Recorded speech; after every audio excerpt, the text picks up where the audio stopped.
In today's video, I'm going to teach you how to sort in Wrike.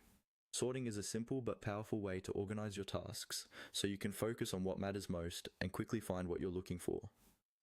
In Wrike, sorting controls how your items are arranged in views like the table view, and once you know where to click, it becomes very quick and intuitive. Start by opening your Wrike workspace and navigating to the folder, project, or space where your tasks are listed. Make sure you're in a view where sorting is available, such as the table view. You should see your tasks displayed in rows with different columns like title, status, assignee, due date, and so on. At the top of this list, above your tasks, look for the default sorting control. This is usually shown as a label or column header with a small icon that has an up and down arrow next to it. That icon indicates the current sort order and gives you a visual clue that you can interact with it. Move your cursor to that area and click directly on the default sorting text or on the up and down arrow icon. When you click it, Wrike will adjust the way your tasks are ordered.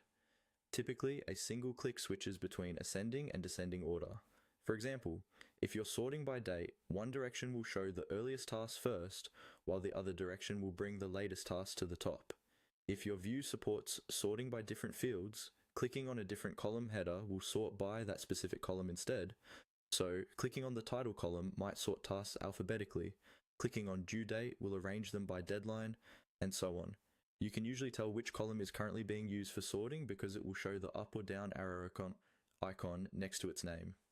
If the tasks don't seem to change much when you click, it may be because many of them share the same value in that column, such as no due date or the same status. In that case, try choosing another column to sort by for a clearer result. Remember, sorting does not change your tasks themselves. It only changes the way they are displayed for you. Feel free to experiment by clicking different headers and toggling between ascending and descending order until you find the layout that works best for your workflow. And that's it. By simply clicking on the default sorting control with the up and down arrow, you can quickly organize your tasks in Wrike and keep your workspace clear and manageable.